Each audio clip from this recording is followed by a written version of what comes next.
So I came across a very interesting video posted by Tagg from Austria, who's yet another member from hwbot.org. So he has been very active with old Intel platforms, especially 775 platform, just like I have. So he posted a very interesting video about Rampage Extreme motherboard and what are the common issues with that particular motherboard model in general.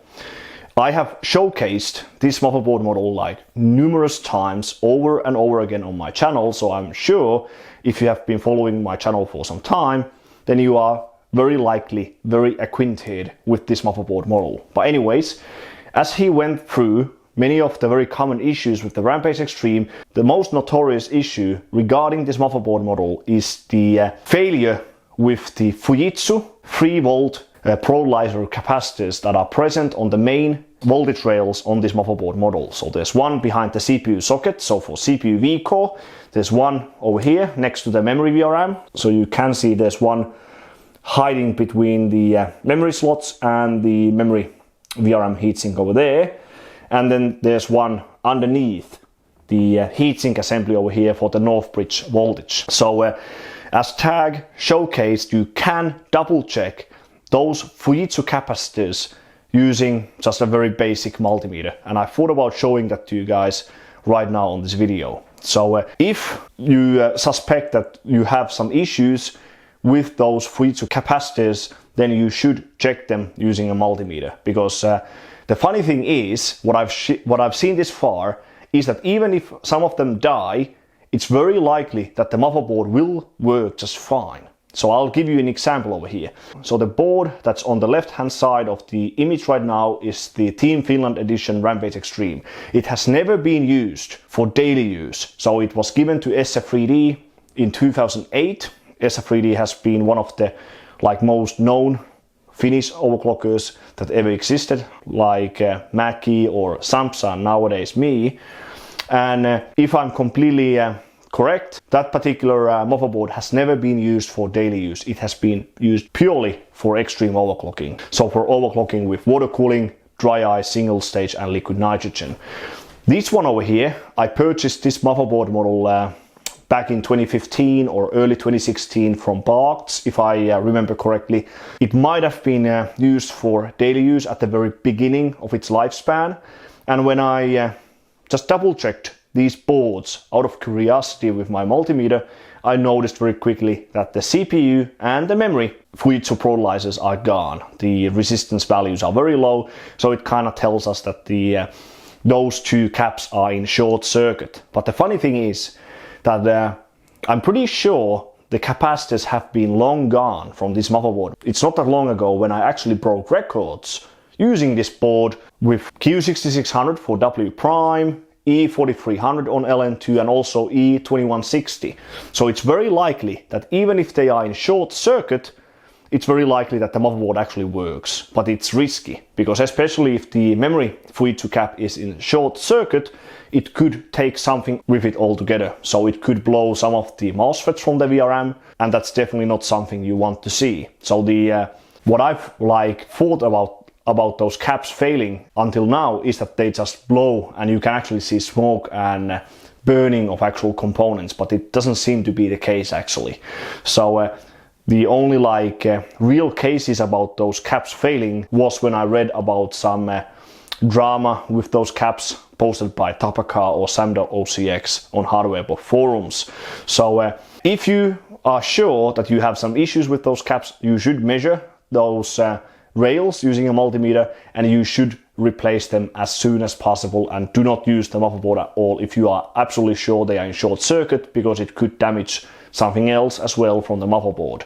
As these boards are quite rare and expensive, we don't want to lose them at all, as you can imagine. But I can show the very principle of measuring those for you guys now on this video. So we can start off with the memory, as it's on this side of the motherboard. We can start with the Team Finland edition Rampage Extreme. So we can take the ground from the rear I/O ports, so from any of the rear I/O USBs, like so, and then you measure the resistance from this other leg of this choke over here.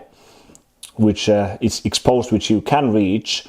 And this resistance should be between 150 ohms and 300 ohms according to Tagg and also ground. And currently I'm measuring, so you can see 185, 186.7, 186, 186.8, something like this. So that's definitely in good range. And now the second Rampage Extreme, the resistance is 3.4, 3.5 ohms. So that's definitely in short circuit. So we can see it immediately that the Fujitsu cap of the memory rail of this motherboard is gone. So we definitely want to replace that one at least. And now we can check the VCore and the Northbridge rails. So for that purpose we will just flip the motherboard over, and for measuring the CPU you need to remove the CPU from the socket. So make sure you remove any CPU that might be in the socket, because if you have a CPU in the socket, it will not measure correctly. It will measure the resistance of the CPU itself instead of the VCore rail. So let's flip the board over, both of the boards I mean. And if you wonder what's all of that mess going on at the back side of the board, that's the PLL modification of the Rampage Extreme. The same one what I already demonstrated with the P5E3 Premium. Okay, and I think we could start with the Team Finland edition first. And now you need to put the plus and minus probes the wrong way around. So the left hand side is actually positive and the right one is ground. So we will measure from the VCore caps. And this one should be infinite if you don't have CPU in the socket. So you can see, although it's quite hard, the resistance just goes up and up and up. 547, 560, it will just go up and up. So it's technically infinite resistance. So you can see it just jumps all over the place, 0.6 kilo ohms, whatever. And now if we check the second board, actually I can try to put the light on. And now the second Rampage Extreme, you can see it's less than, it's like 2 ohms. 3 ohms. Of course, as there are other capacitors over there as well, yeah, it doesn't seem too good. So less than 1 ohm. So that's definitely not good. And we can of course double check this once we remove the Fujitsu capacitor from behind the CPU socket over here. And the last one is the Northbridge. You can measure it from one of these MLCC caps behind the Northbridge chip over here, and we can actually measure the bad Rampage Extreme first. And we can take the ground from the rear I/O ports or from the metal cover of the rear I/O ports, just like last time.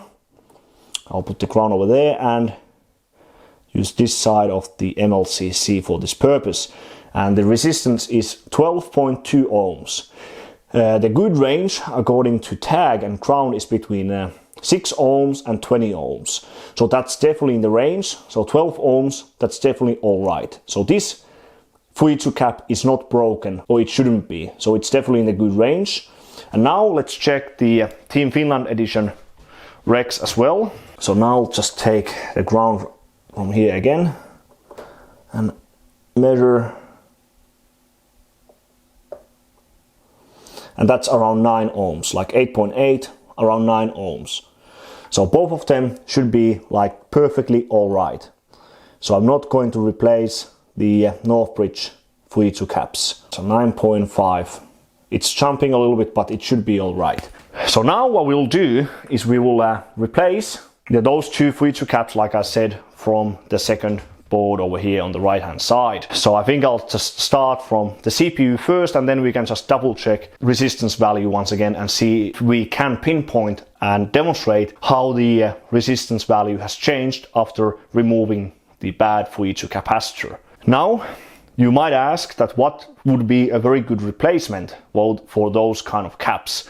Those are 2008 Prolizer caps, so they are pretty much like a bunch of aluminum polymers stacked into one. They have a 3-volt rating, which is very good for this motherboard model, as they can sustain voltages up to 3 volts, and that's definitely enough for all of the main voltages like CPU, memory, and so on.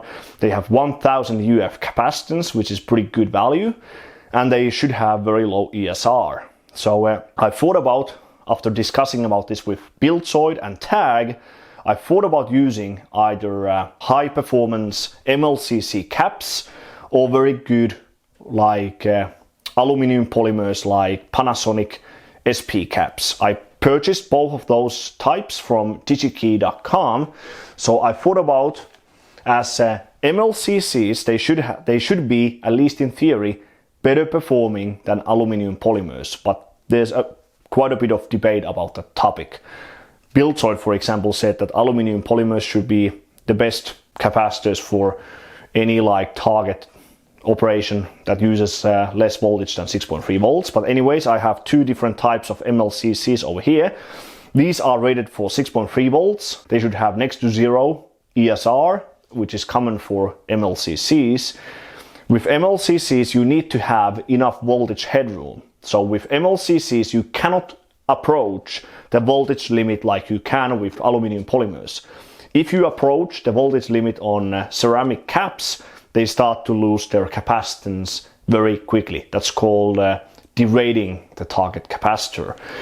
For this board, for CPU, the voltage range we will be using is between 1 volt and like 2.2 to 2.5 volts. On the memory, the voltage range is between 1.5 volts and like 2.2 to 2.4 volts.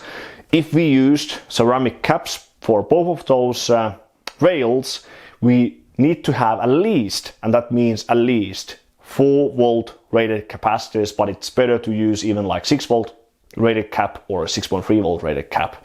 There are plenty of options if you choose 6.3 volt rated caps, and you can find them in various different sizes. Then the next option is high performance SP aluminum polymers, which are rated for 2.5 volts or 4 volts. The 2.5 volts, they are technically better or faster as they have lower ESR rating. So I purchased 2.5 volt SP caps from Panasonic. They have ESR rating of 3 milliohms, whereas the 4 volt caps have 9 milliohm ESR. The only question about those caps is that can you go very close to the voltage rating? According to Buildsoid, it's actually safe. If you have 2.5 volt rated aluminum polymer, it's actually relatively safe to go to values that are very close to that voltage rating, like 2.4 or 2.3 volts. So we could actually use aluminum polymers for all of these cases. And for the North Bridge, because the voltage range on the North Bridge would be around like 1.3 volts to 1.85 or 1.9 volts. So that's definitely low enough for 2.5 volt rated cap. But I thought about just using MLCCs for the CPU now and maybe SP caps for the memory. We'll see. On the memory, I think it's better idea to use, let's say, like a higher voltage rating on the capacitor, because at least in theory, we could go very high on the voltage. So I think it would be a good idea to have some range on that one, but I don't think it will make any kind of a difference on the memory, because the currents that we run for the memory will be very low anyway. So it will be like impossible to even measure a difference between those two different like capacitor types. So 2.5 volt versus a 4 volt SP cap with just a little bit different value on the ESR. But anyways, I will use a hot air soldering station to desolder the capacitor. So I will do that first on this board. I will do it off camera. We can take a look at the resistance value once again and see if it has changed. So without further ado, let's get this started. Okay, so I think it was definitely much easier to do off camera, because the capacitors, they do actually have quite a bit of mass. So they are fairly large, as you can see over here. So they do need a lot of heat to get them removed, and it's very likely that you accidentally detach some of the neighboring components, and that actually happened to me on the memory side, and it was quite close call on the CPU as well. But anyways, there's 2 rows of 3-leg MOSFETs next to the Fujitsu over here, and I accidentally detached 2 of the neighboring ones over here. They didn't fly like all over the place, they just got removed. But I resoldered them back in place using hot air. So I think they are the same components pretty much. So it should be okay, I guess. And I actually recommend, if you use hot air, to use Kapton tape to cover all of the like neighboring areas with Kapton tape to prevent them getting too hot, because especially these normal like solid caps, they do go quite bad if they have to be in way too hot temperatures for very long periods of time, so they could lose like capacitance, they could start dying pretty much. So you don't want to heat these solid caps for very long time period. But anyways, so since that's pretty much done now, we could check the resistance values, and we can start with the memory first. So I'll just do the memory now. I'll take the ground from the rear I/O, and if we measure the same inductor leg, you can see 194.5 ohms. So it was 3.5 ohms, now it's 195-ish, so roughly the same as on the working Rampage Extreme. The other side is pretty much the same, 192, 193, 194. Okay, that's pretty much it. And as the Fujitsu caps, they have quite interesting connections. So the middle two rows, they are the ground, and the outer connections are the positive side. You need to take that into account when you solder new capacitors in place, so that you get the polarity right. Because if you solder like aluminum polymers which need to be soldered the correct way around, if you accidentally solder them the wrong way around, they will explode. So let me show you. So this one over here and this one over here, these are the ground points, and these outer connections over here, these are the positive side. So just wanted to say that. And now after this we will check the back side as well for the CPU, just for the demonstration of this video. So here, hold on, I will zoom you out, don't worry. So now let's check the CPU resistance as well. You can see it goes up and up, over 400 now, over 1000, yeah, infinite pretty much. So it is working. So the same thing, I'll just measure the ground from the rear I/O.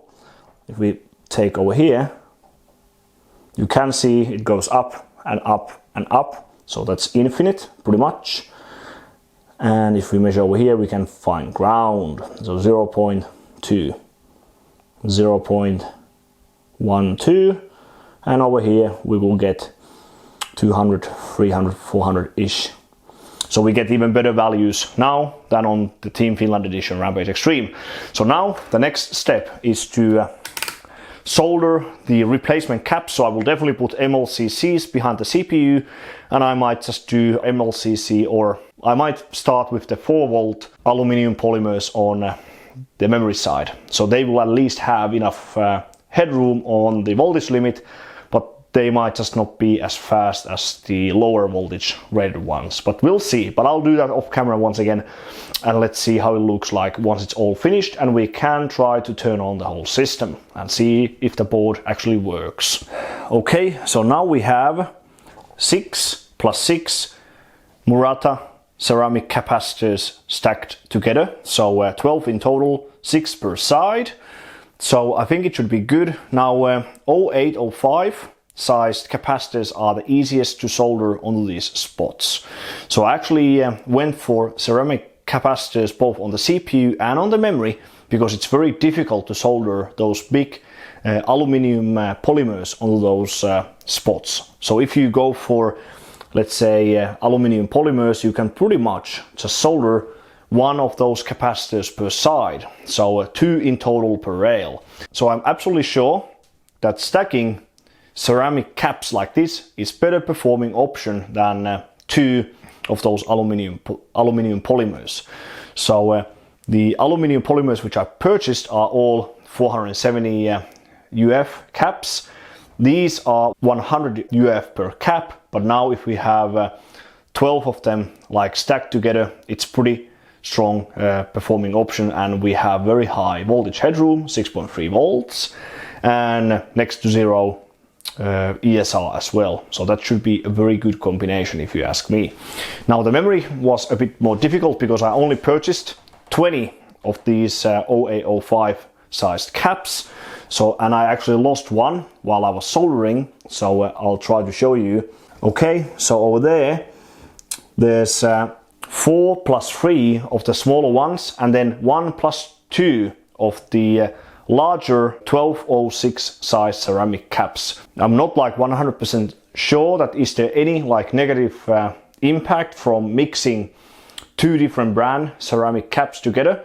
The Murata ones, so the smaller brown ones, they are meant for like general use, and the tiny bit larger ones, so the 1206, they are meant for SMPS filtering. But of course I would assume they work just fine for general purpose as well, but I'm not fully sure. I need to consult Buildchoid, for example, about this thing, but I think it's worth trying.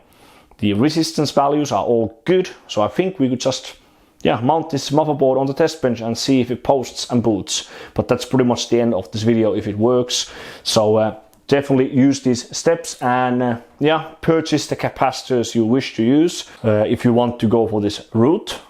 One thing I want to mention is the North Bridge. So if you wish to replace the Fujitsu on the North Bridge as well, that space will be very tight. So you can't put any very tall capacitor underneath this heatsink combination over here. So I'm pretty sure you cannot put these aluminum polymers over there because they are quite high, or quite tall I mean. So it might be the best or easiest option to use those small ceramic caps in all of the 3 main rails, so on top of each of the Fujitsu capacitors.